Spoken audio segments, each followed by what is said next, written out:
posso entender que desejos santos emanem do ser. Eles talvez sejam a expressão do aspecto de bem-aventurança do ser. Mas por que os desejos profanos? Todos os desejos visam a felicidade. Sua forma e qualidade depende da psique. Quando a inércia ou tamas predomina, encontramos as perversões.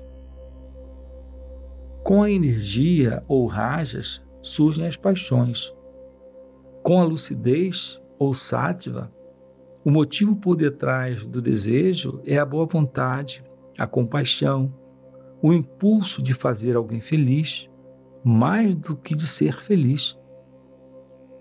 O Supremo está além de tudo isso. Entretanto, devido à sua infinita permeabilidade, todos os desejos irresistíveis podem ser realizados. Quais desejos são irresistíveis? Desejos que destroem seus sujeitos ou objetos, ou que não amenizam com a satisfação, esses contradizem a si próprios e não podem ser satisfeitos. Só os desejos motivados por amor, boa vontade e compaixão são benéficos, tanto para o sujeito quanto para o objeto, e podem ser plenamente satisfeitos. Todos os desejos são dolorosos, tanto os santos quanto os profanos. Eles não são iguais, e a dor não é a mesma. A paixão é dolorosa, a compaixão nunca. O universo inteiro trabalha para a satisfação de um desejo nascido da compaixão. O Supremo conhece a si próprio? O impessoal é consciente? A fonte de tudo possui tudo. Tudo que flui dela tem que já estar lá, em forma de semente. E como uma semente é a última de inumeráveis sementes e contém a experiência e a promessa de incontáveis florestas, o desconhecido contém tudo que foi ou que poderia ter sido, e tudo que será ou que poderá ser. Todo o campo do via-ser é aberto e acessível. Passado e futuro coexistem no eterno agora. Você vive no desconhecido supremo? Onde mais eu viveria? O que o faz dizer isso? Desejos jamais surgem em minha mente. Você, então, é inconsciente? Claro que não. Sou plenamente consciente. Mas como desejos e medos não penetram em minha mente, há perfeito silêncio. Quem conhece o silêncio? O silêncio conhece a si próprio. É o silêncio da mente silenciosa, quando as paixões e os desejos foram silenciados. Você, às vezes, tem desejos? Os desejos são apenas ondas na mente. Você reconhece uma onda quando vê uma. Um desejo é apenas uma coisa entre muitas. Não me sinto compelido a satisfazê-lo. Nenhuma ação tem que ser tomada com base nele. Estar livre de desejos significa isso. A compulsão para satisfazê-los está ausente. Por que os desejos surgem? Porque você imagina ter nascido e imagina que irá morrer se não cuidar de seu corpo. O desejo de ter uma existência corporal é a causa primordial de todos os problemas. E, no entanto, tantas almas entram em corpos? Certamente que isso não acontece por algum erro de julgamento. Deve haver um propósito. Qual seria? Para conhecer a si próprio, o ser tem que ser confrontado com o seu oposto, o não-eu. Os desejos levam à experiência. A experiência leva à discriminação, ao desapego, ao autoconhecimento e à libertação. E o que vem a ser a libertação, afinal? Saber que você está além do nascimento e da morte. Foi esquecendo quem você é e imaginando ser uma criatura mortal que você criou tantos problemas para si próprio, dos quais você tem que despertar como de um sonho ruim. A investigação também faz com que você acorde. Você não tem que esperar pelo sofrimento. Investigar na felicidade é melhor, pois a mente está em harmonia e em paz. Quem exatamente é o experienciador último, o ser ou o desconhecido? O ser, é claro. Então, para que introduzir a ideia do desconhecido supremo? Para explicar o ser, Mas há alguma coisa para além do ser? fora do ser não há coisa alguma. Tudo é um, e tudo está contido no Eu Sou. Nos estados de vigília e de sonho, existe a pessoa.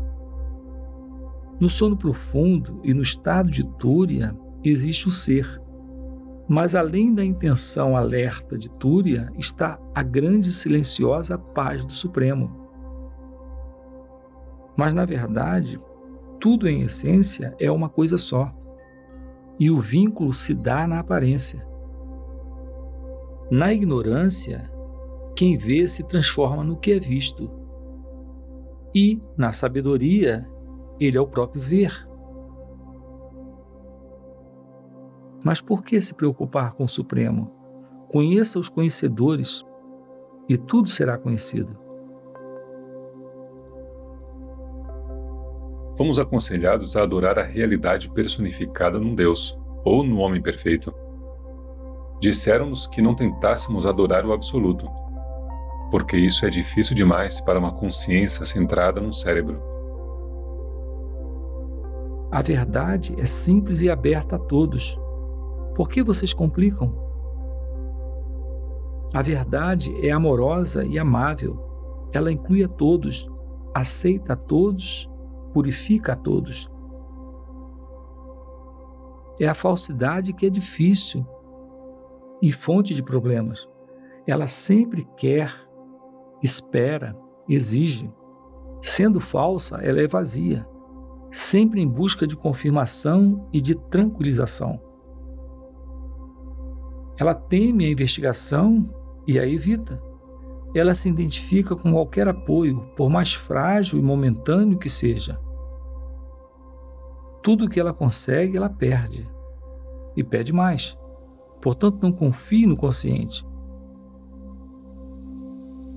Nada que você possa ver, sentir ou pensar é o que aparenta ser. Até mesmo pecado e virtude, mérito e demérito não são o que parecem ser. Geralmente, bom e mal são uma questão de convenções e costumes. E são rejeitados ou aceitos, dependendo de como as palavras são empregadas. Não há desejos bons e desejos maus? Desejos elevados e desejos baixos? Todos os desejos são maus, mas uns são piores que os outros. Persiga qualquer desejo e ele acabará sempre por lhe trazer problemas. Até mesmo o desejo de ficar livre de desejos? Mas para que ter um desejo, seja ele qual for? Desejar um estado livre de desejos não vai libertá-lo. Nada pode libertá-lo, porque você já é livre. Veja a si próprio com clareza, sem desejos. Isso é tudo. Leva tempo para conhecer a si próprio. Como o tempo poderia ajudá-lo? O tempo é uma sucessão de momentos. Cada momento aparece do nada e desaparece no nada, para nunca mais reaparecer. Como algo poderia ser construído sobre uma base tão fugaz? O que é permanente? Procure o permanente em você mesmo. Mergulhe fundo dentro de si próprio e descubra o que é real em você. Como posso procurar a mim mesmo? Tudo que acontece, acontece a você. O que quer que você faça, o agente está em você. Encontre o sujeito de tudo que você é como pessoa. O que mais eu poderia ser? Descubra. Mesmo que eu diga a você que você é a testemunha, o observador silencioso, isso não significará nada para você, a não ser que você descubra o caminho para o seu próprio ser. Minha pergunta é: como encontrar o caminho para o próprio ser? Abandone todas as perguntas, exceto uma: quem sou eu? Afinal de contas, o único fato do qual você pode ter certeza é de que você é. O eu sou é certo. O eu sou isso não é. Lute para descobrir o que você realmente é. Há 60 anos não faço outra coisa.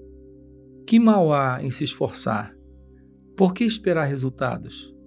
O esforço em si é a sua natureza real.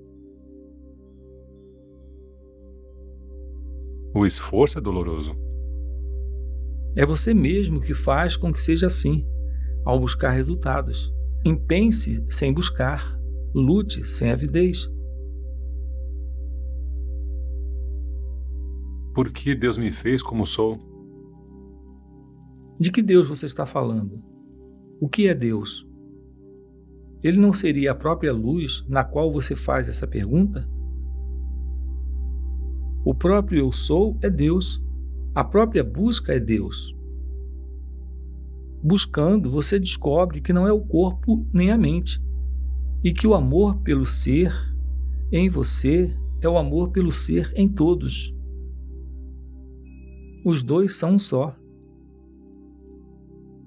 A consciência em você e a consciência em mim, que aparentemente são duas, na realidade é uma só. Ela busca a unidade que é amor. E como posso encontrar esse amor? O que você ama agora? O eu sou. Entregue a ele seu coração e sua mente. Não pense em nada além dele. Isso, quando feito sem esforço e naturalmente, é o estado mais elevado. Nele, o próprio amor é o amante e o amado. Todos querem viver, existir. Isso não é amor por si próprio? Todos os desejos têm sua fonte no ser. Trata-se apenas de escolher o desejo certo. O que é certo e o que é errado varia com o hábito e o costume. Os padrões variam de sociedade a sociedade. Livre-se de todos os padrões tradicionais, deixe-os para os hipócritas. Apenas o que o liberta dos desejos, do medo e das ideias equivocadas é certo. Enquanto se preocupar com pecado e virtude, você não terá paz. Aceito que pecado e virtude sejam normas sociais, mas talvez haja também pecados e virtudes espirituais. Por espiritual, quero dizer o absoluto. Será que existe algo como pecado absoluto e virtude absoluta? Pecado e virtude dizem respeito apenas à pessoa. Sem uma pessoa pecaminosa ou virtuosa, o que são pecado ou virtude? No nível do absoluto não há pessoas. O oceano de consciência pura não é virtuoso nem pecaminoso. Pecado e virtude são invariavelmente relativos. Será que eu conseguiria me livrar dessas ideias desnecessárias? Não, enquanto você pensar que é uma pessoa. Por que sinal saberei que estou além do pecado e da virtude? Estando livre de todo desejo, de todo medo e da própria ideia de ser uma pessoa. Cultivar ideias de eu sou pecador e eu não sou pecador é pecado. Identificar-se com o particular é o único pecado que existe. O impessoal é real. A pessoa aparece e desaparece. Eu sou é o ser impessoal. Eu sou isso é a pessoa. A pessoa é relativa e o puro ser é impessoal. Com certeza, O puro ser não é inconsciente nem desprovido de discriminação.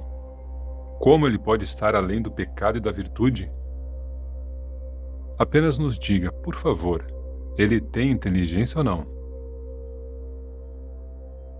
Todas essas perguntas surgem porque você acredita ser uma pessoa. Vá além da pessoa e veja. O que exatamente você quer dizer quando me pede para deixar de ser uma pessoa? Não lhe peço que deixe de ser. Isso você não conseguiria. Peço-lhe apenas que pare de imaginar que nasceu, que teve pais, que é um corpo, que vai morrer e assim por diante. Apenas tente, dê partida. Não é tão difícil quanto você pensa. Pensar em si próprio como pessoal é o pecado do impessoal. Novamente, o ponto de vista pessoal. Por que você insiste em poluir o impessoal com suas ideias sobre pecado e virtudes? Elas simplesmente não se aplicam. O impessoal não pode ser descrito em termos de bom e mal. Ele é ser, sabedoria, amor, todos absolutos.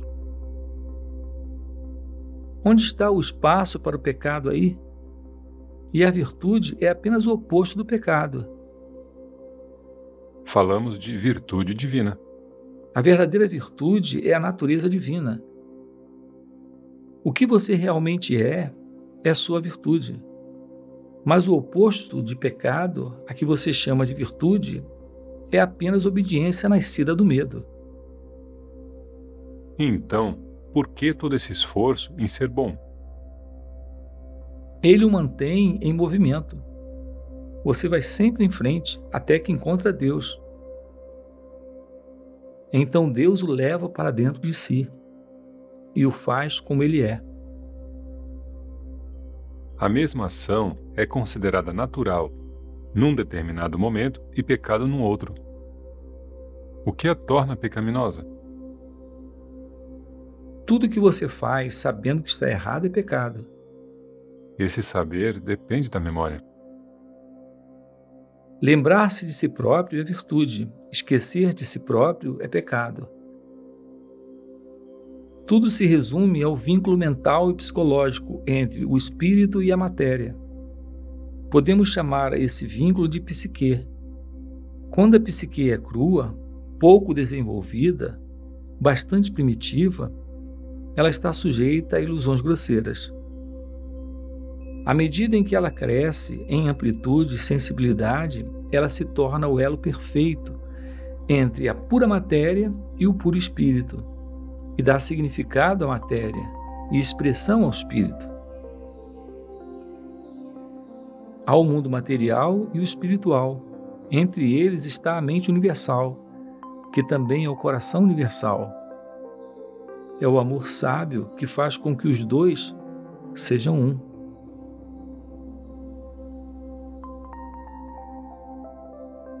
Algumas pessoas são estúpidas, outras são inteligentes. A diferença está em sua psique. As mais maduras têm atrás de si mais experiência. Tal como uma criança cresce comendo e bebendo, dormindo e brincando, a psique do homem é formada por tudo que ele pensa, sente e faz, até que ela se torne perfeita o bastante para servir como ponte entre o espírito e o corpo. Como uma ponte permite o tráfego entre as margens, a psique une a fonte e suas expressões. Chame-a de amor. A ponte é amor.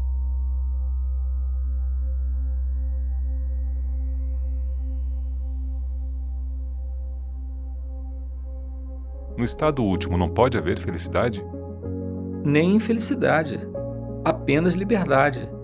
A felicidade sempre depende de uma coisa ou de outra e pode ser perdida. O ser livre de tudo não tem causa e, portanto, não pode ser perdido. O ser livre de